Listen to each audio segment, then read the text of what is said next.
Well, this is the end of the Saturday of the Spring Conference here in Liverpool. Now, Spring Conference is quite short. It's only 2 days compared to 5 days for an Autumn Conference.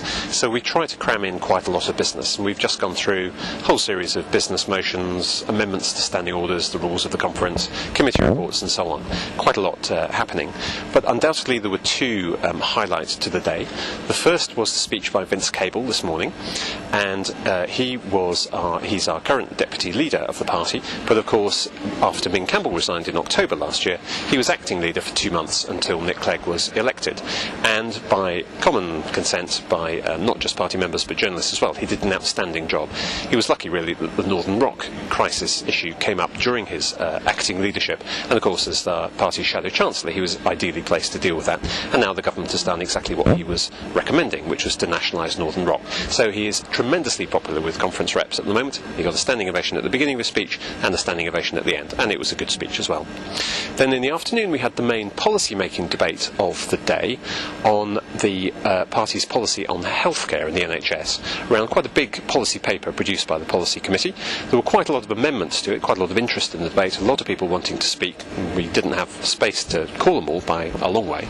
But a lot of the debate revolved around how we make sure that the health service is democratically accountable. Of course, at the moment, healthcare is dictated by the government centrally in Whitehall. And one of the main themes of Liberal Democrat policy is always to decentralise power and make it accountable to local people. And there were two different ways of doing that, or three different ways really, on option to the conference. One is to put health services under the control of local authorities. Another one was to have a directly elected health boards, elected separately from local authorities, to run the health service. And the third was a kind of compromise option, to have health services run by a mixture of directly elected health boards and local authorities. And as often happens in these debates, the conference actually voted for the compromise option, the third one that I listed there. So it was a good debate though, many people wanting to speak, a lot of councillors speaking about their experience of health and social care authorities.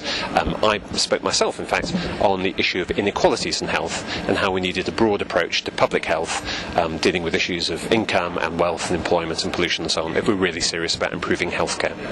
So that's the end of today. There are lots of fringe meetings today and people will be drinking late in the bar. And then, of course, the highlight tomorrow, we've got a few policy debates in the morning. We've got a Q&A session on schools policy, which I think, again, there'll be a lot of interest in. Many of our members here are councillors and serving on education authorities. But, of course, the highlight is the closing item on the conference, which is the speech by our leader, Nick Clegg, and it's his first speech.